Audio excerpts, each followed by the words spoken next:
18 News Today. Welcome back. I'm sitting here with Jervis Langdon, who is a steadfast abolitionist. Jervis, tell us a little more about yourself. Well, I came to Elmira around 1844. I'd been a businessman and active in a permanent residence here in 1844. And the issue of abolition, of course, was preeminent in upstate New York, the burned over district reform and all of those kinds of issues. And a number of us were involved at the First Presbyterian Church, and we left and formed the Park Church over the issue of abolition and the use of the Bible to defend slavery, and became active in the Underground Railroad. At the same time, John Jones arrived in Elmira, and over the years we had nearly 800 fugitives, slaves, come through Elmira as a station on the Underground Railroad. And I was involved as a financier, my connections with the railroad, and in some cases actively helping the fugitives protect them and get them on their way. Mm-hmm. So tell us a little more about Park Church and what it stands for as far as its station during the Underground Railroad. Park Church was formed around 1844. There were about 46 folks that left the First Presbyterian Church and formed that. I helped purchase the property that the Park Church is located on. And we were very active. The issue of slavery certainly was foremost in the minds of many of us, and the horrors of slavery, the inhumanity of slavery, and the purpose of abolition to try to assist the fugitives in getting out and end slavery altogether.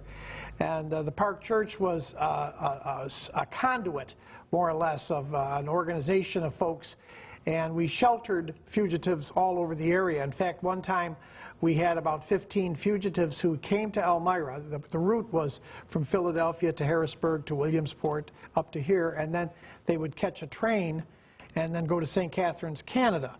And we were sheltering about 15 fugitives, and they were working in Big Flats while they stayed here. And some sheriffs from the South came to apprehend them. And actually we had a local judge who was somewhat sympathetic to slavery, but friends of ours, who warned us. And Sylvester Andrus and I hopped a wagon and zipped out to Big Flats to warn the fugitives so they could hide and not be captured, and later on they were able to go. So there were times when we were actively involved as well as trying to underwrite the project. Right. So where can we hear a little more about your story? Well, about all of this that's history? important. I appreciate you asking. On Saturday, this Saturday, the 17th of August, at the Park Church at 2 p.m., we're going to have a production called Yours for the Oppressed. I love that title, by the way. Yes, and it talks about abolition and the heart-rending stories of the escapes. I mean, these people put their lives on the line to try to escape. And it's a collaboration of Siena College, the Underground Railroad History Project of New York, and the Black Theater Troupe of upstate New York. And they're funded by a grant from the Council of the Arts, and they're going to be putting a production on at the Park Church, hosted by the Park Church and the Friends of Woodlawn Cemetery.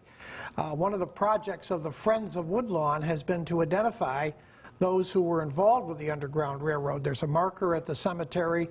There are 15 folks that we've identified, their lots, their histories, so we can call attention to this very important time. And, you know, of course, I rest peacefully in eternity, but looking at the events that are going on in our country now, the fight for abolition and emancipation took place in the Civil War, and then we lost the opportunity for full equality after the Civil War. And then we started to make progress, and we lost that opportunity again in the 20s, and we're losing that opportunity again. And so people need to be aware of these issues, and we invited, it's open to the public. We would love to have a packed house. The Park Church that's there now was the second Park Church. That was built in 1875, and I'm proud to say my grandson was the first child baptized in that church. And it's a very special place in the history of Elmira, and we're looking forward to hosting the theater group and the play. It sounds absolutely amazing. We hope to see everyone there. We hope everyone can make it to this play. It's going to be, sounds like it's just going to be a big piece of history. We don't want to miss it. And can I just plug one more event? Oh, sure. On the Thursday at 4 p.m., where the Friends of Woodlawn are dedicating a columbarium and a garden at Woodlawn Cemetery in honor of the Heller family who sold the property to the village for the cemetery. So that's another event people can come to. So many things we can catch up on this weekend, and we'll have all those things on our website, and we'll have more news when we get back.